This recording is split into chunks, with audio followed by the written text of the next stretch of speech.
Commander Elena Vasquez stared at the holographic display floating above her command console, watching the last Cathari warship disintegrate into molten fragments against the starfield.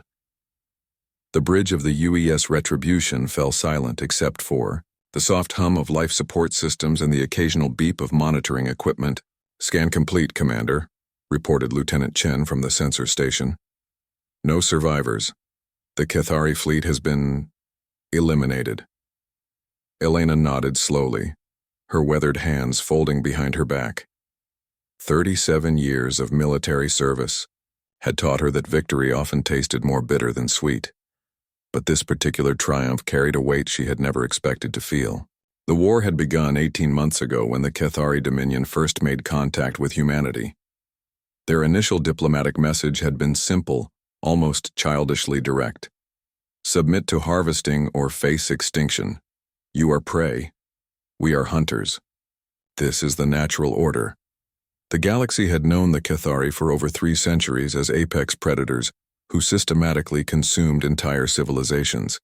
They were 8-foot-tall reptilian beings with razor-sharp claws, armored scales that could deflect most energy weapons, and a social structure built entirely around the concept of predation.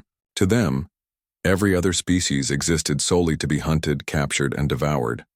What they hadn't understood about humans was that humanity had spent millions of years clawing their way to the top of their own food chain on a death world called Earth. "Sir," called out Ensign Rodriguez from communications, "we're receiving a transmission from Admiral Chen's task force. The assault on Cathari Prime was successful. Complete planetary sterilization confirmed." Elena's jaw tightened. The caca. Humans hadn't wanted genocide. Earth's leadership had initially attempted diplomatic solutions, offering alternative arrangements, trade agreements, even territorial concessions. But the Cathari psychology couldn't comprehend anything except predator and prey relationships. When they had attacked the colony world of New Geneva and broadcast live footage of themselves hunting human children through the streets for sport, they had sealed their fate. The thing about humans, Elena reflected, was that they were remarkably adaptable. When treated as prey, they could become the most efficient predators the galaxy had ever seen. "Message from Admiral Harrison on the Avalanche," Rodriguez continued. "Cathari stronghold at Rigel 7 has fallen. Admiral Okafor reports similar success at their military depot in the Vega system." Within 6 months of first contact, humanity had mapped the entire Cathari Empire. Within 12 months, they had developed weapons specifically designed to penetrate Cathari armor and neutralize their regenerative capabilities.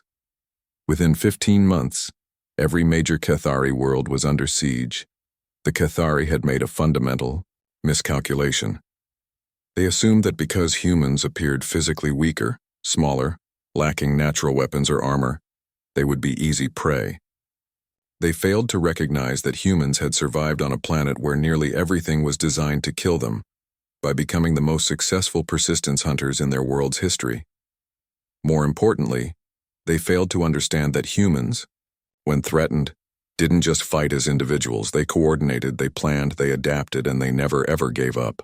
"Commander," Lieutenant Chen spoke again, his voice carrying an odd note. "I'm reading something unusual from the debris field." Elena turned toward the sensor station. "Elaborate." "There appears to be a survival pod. Cathari design. Life signs detected." The bridge fell silent again.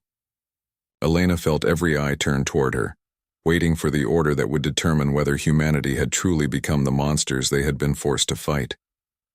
She thought about New Geneva, about the 20,000 colonists who had died screaming, about the children who had been hunted through the streets while the Cathari broadcast their terror across the galaxy as entertainment. Then she thought about what her grandmother had told her about the old wars on Earth, about the importance of mercy even in the face of evil, about the line between justice and revenge. "Bring them aboard," she said finally. "Medical bay. Full. Security detail." 20 minutes later, Elena stood outside the medical bay's isolation unit, watching through reinforced transparent steel as the ship's doctor worked on the sole Cathari survivor. The creature was smaller than usual, possibly a juvenile. and its normally pristine scales were scorched and cracked. "Why?" The voice came through the intercom system, harsh and guttural. The young Cathari had regained consciousness and was staring directly at her through the barrier.